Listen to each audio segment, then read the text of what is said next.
अस्सलाम वालेकुम my YouTube family, कैसे हैं आप सब। मैं बिल्कुल ठीक हूँ अल्हम्दुलिल्लाह, अल्लाह का शुक्र है, मैं खैरियत से हूँ। आप सब कैसे हैं? Welcome to my YouTube channel.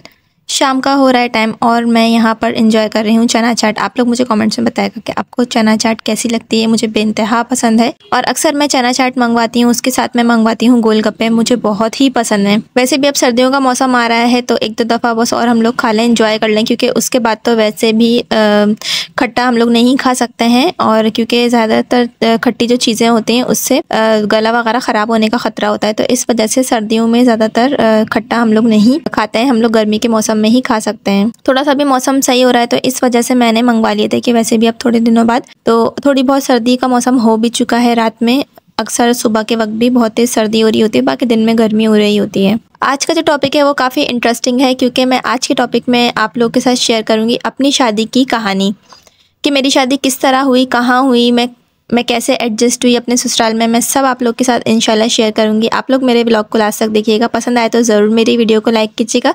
Channel पर नए हैं तो ज़रूर सब्सक्राइब कीजिएगा। तो चलें हम स्टार्ट करते हैं। मेरी जो शादी है अल्हम्दुलिल्लाह इस साल मेरी शादी को हो जाएंगे पूरे 10 साल। और मेरी शादी हुई है मेरे फुप्पो के बेटे से। बचपन से ही मेरे फुप्पो के बेटे जो है वो मुझे पसंद करते थे और ये बात मुझे नहीं पता थी कि वो मुझे पसंद करते हैं। तो काफ़ी टाइम पहले, जैसे कि अब तो माशाल्लाह से 10 साल हो चुके हैं, तो काफ़ी अरसा इस बात को गुजर चुका है। मेरी शादी से काफ़ी टाइम पहले मेरे फुप्पो से उन्होंने ज़िक्र किया कि भाई मुझे तो शादी करनी है इस तरह से कि जैसे आपके मामू की बेटी से मुझे पसंद है, मुझे मामू की बेटी बहुत अच्छी लगती है, तो मुझे शादी करनी है। तो फुप्पो ने फिर मेरे बाबा से बात करी शादी के हवाले से। तो फिर मेरे पापा ने कहा कि नहीं, अभी तो ये पढ़ रही है, अभी हमारा ऐसा कोई भी इरादा नहीं है। इसी दौरान मेरे काफ़ी जगह से रिश्ते आने शुरू हो गए, आउटसाइडर से भी और खाला के बेटे से भी। और साथ ही साथ हमारे यहाँ रिवाज है कि बरादरी सिस्टम में हम लोग शादी करते हैं ज़्यादातर। वैसे हम आउटसाइडर्स में भी करते हैं, कोई इसका इशू नहीं है कि अगर किसी के नहीं कपल बन रहा हो ख़ानदान में, जैसे किसी के नाप की नहीं हो कोई लड़की, या किसी के लड़के के लिए कोई लड़की ना मिल रही हो ख़ानदान में, या किसी लड़के के लिए कोई, या किसी लड़की के लिए उसके साथ का कोई लड़का ना मिल रहा हो ख़ानदान में, तो फिर इस केस में हम लोग शादियाँ बाहर आउटसाइडर्स में भी करते हैं। मगर ज़्यादातर ये होता है कि हमारे यहाँ ख़ानदानों में ही, अपनों में ही करी जाती हैं, चाहे वो चचा के घर हो, या चाहे वो फुप्पा के घर हो, या चाहे वो मामू के घर हो, या चाहे वो खाला के घर हो। तो इस तरह हम लोग आपस में ही रिश्तेदारी कर लेते हैं। ज़्यादातर इस तरह होता है कि हम लोग आपस में कर लेते हैं। और उसके अलावा हमारे यहाँ अब ऐसा हो गया कि काफ़ी सारे ऐसे बच्चे हैं हमारे ख़ानदान में, जैसे कि काफ़ी सारे ख़ानदान में ऐसे हैं कि जिसने लव मैरिज कर ली बाहर आउटसाइडर में, तो कोई ऐसा प्रॉब्लम नहीं कि बिल्कुल भी मना नहीं है, अपनी मर्ज़ी, सबकी अपनी ज़िंदगी होती है, सबकी अपनी मर्ज़ी होती है। बाहर की कोई आउटसाइडर में से, किसी गैर ख़ानदान में से कोई लड़की पसंद आ गई या लड़का पसंद आ गया तो कर ली, इस तरह का कोई मसला नहीं है। तो पहले हमारे यही हुआ करता था कि मुस्तकिल हमारे यहाँ ख़ानदान में ही आपस में ही रिश्तेदारियाँ जोड़ ली जाती थी। फिर उसके बाद क्या होने लगा कि जब नहीं समझ में आता था कि नहीं, ख़ानदान में तो इसका कपल नहीं बन सकता, तो इसलिए फिर बाहर देखना शुरू कर दिया था। बाहर के आउटसाइडर्स में से लड़कियां आना शुरू हो गई और इसी तरह से दामाद भी बाहर ही शादियां होने शुरू हो गई, लड़कियों की भी। तो मेरी जो शादी थी माशाल्लाह से 10 साल, मेरी शादी को इस साल हो जाएंगे, तो इससे मैं काफ़ी अरसे पुरानी बात बता रही हूँ कि जिस वक्त मेरी मंगनी भी नहीं हुई थी। तो जब रिश्ते की बात चली तो मेरे बाबा ने ये कह के मना कर दिया कि नहीं, अभी इसके और भी जो है ना, इसकी पढ़ाई है और इसके अभी और भी रिश्ते आ रहे हैं। इस वक्त मेरे काफ़ी सारे रिश्ते आना शुरू हो गए थे। आपको तो पता है जब लड़कियों की उम्र होती है रिश्ते की, तो माशाल्लाह से हर घर में, जिस घर में भी लड़की होती है उस घर में रिश्ते आना शुरू हो जाते हैं, चाहे वो आउटसाइडर्स में से हो, चाहे वो अपनों में से हो। तो इस तरह से मेरे फुप्पो के जो बेटे हैं वो मुझे तो शुरू से ही वो पसंद करते थे, तो उन्होंने कहना शुरू कर दिया कि इससे पहले कि कहीं और हो जाए तो आप रिश्ते की बात कर लें। फिर मेरी फुप्पो ने 2 से 3 दफ़ा मेरे बाबा से कहा। फिर जब वो नहीं माने तो उनने फिर जिद करनी शुरू कर दी कि चलो ठीक है, कि तुम भले मैं तुम्हारी बात का इंतज़ार कर लूँगी, तुम अपनी बेटी को और पढ़ा लो, मगर मैं करूँगी तुम्हारी बेटी से ही, तो कहीं तुम और नहीं करना। तो फिर मेरे बाबा ने कहा ठीक है, मैंने आपको ज़बान दे दी है कि हमारी आपस में बातचीत हो गई है कि मेरी बेटी आपके घर ही जाएगी। तो इस लिहाज से हमारी बातचीत हो गई थी पक्की। घर घर में ही बस मिठाई वगैरह तकसीम हो गई थी और छोटी सी बस रस्म हो गई थी उस वक्त, थोड़ी सी मंगनी की हल्की फुल्की सी, और फिर गैदरिंग हो गई थी अपने ख़ानदान वालों में ही। उसके बाद क्या हुआ कि मेरी हो गई शादी, और अल्हम्दुलिल्लाह फिर शादी के बाद काफ़ी हम लोग खुश रहे। और अभी भी मैं माशाल्लाह से जॉइंट फैमिली में ही हूँ कि जस्ट हम लोग ना ऊपर नीचे इस तरह करके रहते हैं और खाना वगैरह सब साथ ही खा लेते हैं। तो इस तरह होता है कि हम सब मिलजुल के रहते हैं और किसी में लड़ाई झगड़े भी नहीं होते। जाहिर सी बात है, जब अलग अलग होते हैं, पोर्शंस वगैरह बने होते हैं, तो इसमें लड़ाई झगड़ा नहीं होता। ज़्यादातर लड़ाई झगड़ा तब होता है जब एक घर होता है, उसमें सब एक एक कमरे होते हैं सबके, और किचन एक होता है। जहाँ किचन एक होता है ना, वहाँ पर ज़्यादातर झगड़े होने का चांस ज़्यादा होता है। तो जहाँ पर किचन अलग अलग बने होते हैं तो उधर से झगड़ा कम होता है।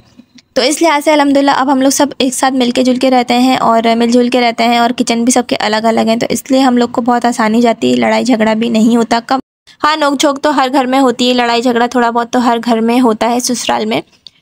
तो बस ये है कि अल्हम्दुलिल्लाह मेरी शादी हुई, फिर शादी के बाद मेरे हस्बैंड जो हैं वो अल्हम्दुलिल्लाह मेरे हस्बैंड बहुत केयरिंग हैं, बहुत मेरा ख़्याल रखते हैं, इसी तरह से मैं भी उनका काफ़ी ख़्याल रखती हूँ। तो मेरी जो शादीशुदा ज़िंदगी है 10 साल की, उससे मुझे जो टिप्स मिली हैं, जो मैं आप लोग को शेयर करना चाहती हूँ, कि जो मुझे एडवाइस मैं आप लोग को करूँगी न्यू कपल के लिए, स्पेशली जिन लोगों की नई नई शादी होने वाली है, वो लोग ये बात सुन लें। शादी के बाद बहुत ज़्यादा सब्र व तहम्मुल और बहुत ज़्यादा जो है वो सब्र का मुज़ाहिरा करना होता है। आप लोग ये मत सोचिए कभी भी शादी करिएगा कि भाई हमें तो शादी के बाद सब कुछ मिल जाएगा, कि हम बहुत बड़े घर में जाएंगे, या हमारे पास गाड़ी होगी, हमारे पास पैसा होगा, हमारा हस्बैंड जो है वो हमें वर्ल्ड टूर कराएगा, या इस तरह की जो बातें होती हैं ज़्यादातर लड़कियां सोच लेती हैं, और ज़्यादातर लड़के भी इसी तरह एक्सपेक्ट कर लेते हैं अपनी होने वाली बीवी से कि भाई हमारी जो बीवी है वो ऐसी होगी, उसके अंदर ये सारी खूबियाँ होंगी, उसके अंदर ये भी होगा, वो हमारी हर बात मानेगी, वो हम जैसे कहेंगे वो हमारे साथ बिल्कुल वैसी ही रहेगी।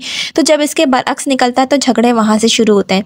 तो इसी तरह से मैं लड़कियों को भी समझा रही हूँ और लड़कों को भी कि खुदारा इस तरह की जो आप लोग का माइंडसेट है वो चेंज करें। आप लोग के दिमाग में अगर इस तरह की कोई बात है कि दूसरों से लेके, अपने कपल से लेके, अपने स्पाउस से लेके, कि भाई हमारा जो आने वाला जो पार्टनर है, हमारा लाइफ पार्टनर, वो ऐसा होगा, ऐसा होना चाहिए, तो ये सोचना बिल्कुल ही गलत बात है, क्योंकि हर इंसान का मिजाज जो है वो अल्लाह ताला ने बिल्कुल एक दूसरे से मुख्तलिफ बनाया है।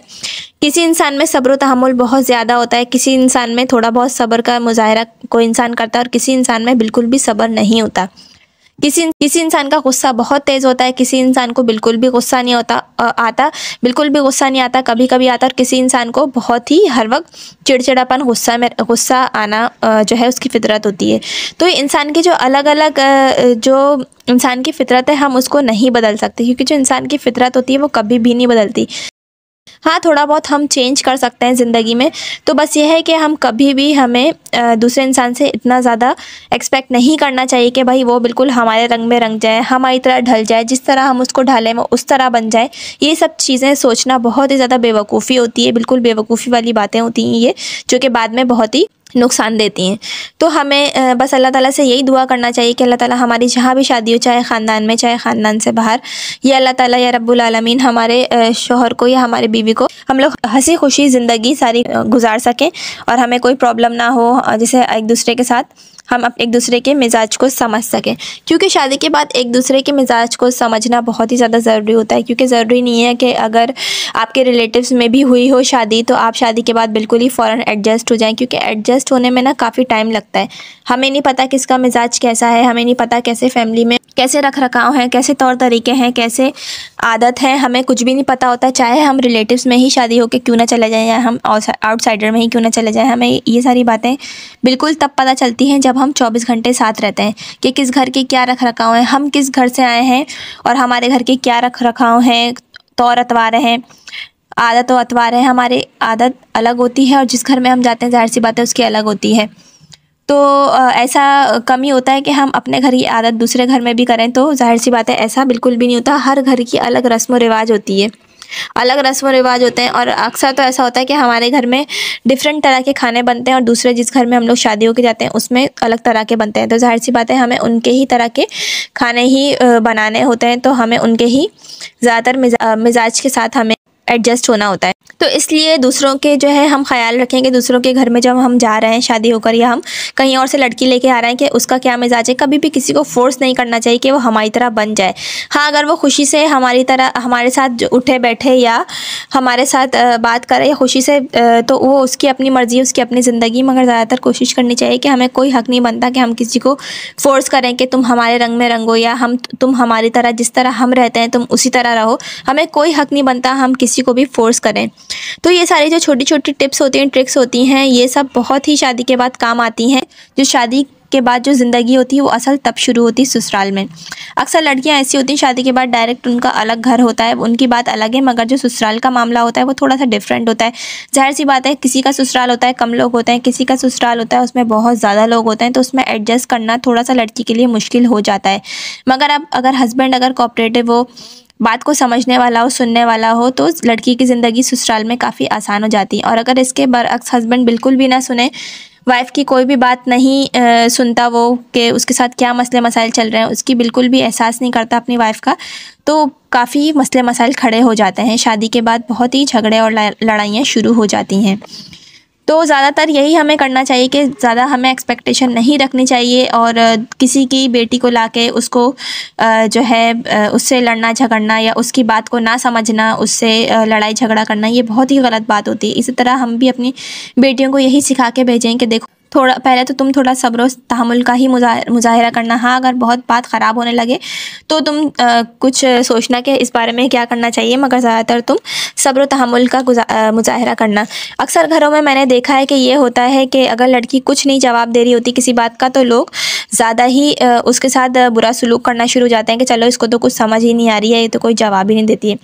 और कुछ घरों में ऐसा होता है कि नंदे वगैरह सही होती हैं तो भाभियाँ जो है वो बदतमीज़ियाँ कर रही होती हैं और बुरे तरीके से लड़ रही होती हैं।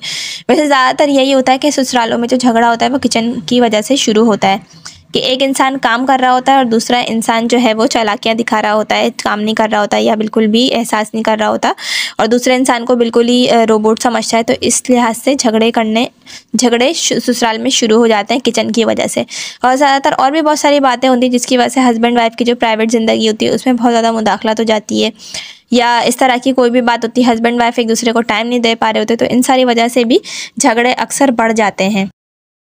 काफ़ी ऐसी वजूहात होती हैं जिनकी वजह से झगड़े लड़ाई बहुत ज़्यादा बढ़ जाते हैं। तो हमें यही चाहिए कि इंशाल्लाह मैं इस पे नेक्स्ट वीडियो भी ज़रूर बनाऊंगी, और ये हाफ़ वीडियो है, नेक्स्ट वीडियो इंशाल्लाह मैं अपलोड करूंगी, क्योंकि काफ़ी लंबा टॉपिक है हस्बैंड और वाइफ के ऊपर। इसकी जो टिप और ट्रिक है मैं आप लोग को ज़रूर दूँगी कि किस तरह से शादीशुदा ज़िंदगी में सब्र तहम्मुल की अहमियत है, और कितना ज़्यादा कहाँ कॉम्प्रोमाइज़ करना होता है, ये मैं आप लोग को ज़रूर बताऊंगी। क्योंकि हर इंसान को हर चीज़ नहीं मिल जाती, ज़रूरी नहीं है हम चीज़ की ख्वाहिश करें, जिस चीज़ की हम तमन्ना करें वो हमारे सामने आ जाए, वो हमें मिल जाए। तो हमें काफ़ी जगह सब्र से भी काम लेना होता है, और हमें बहुत जगह बर्दाश्त से भी काम लेना होता है। अब यही देख लें, अब देखें मेरी शादी को 10 साल इंशाल्लाह इस साल हो जाएंगे, तो ज़रूरी नहीं है कि मैंने बिल्कुल ही हर वक्त अच्छा देखा है या हर दिन मैंने अच्छा देखा है, मेरे लाइफ में कभी कोई झगड़ा लड़ाई नहीं हुई, ऐसा बिल्कुल भी नहीं होता।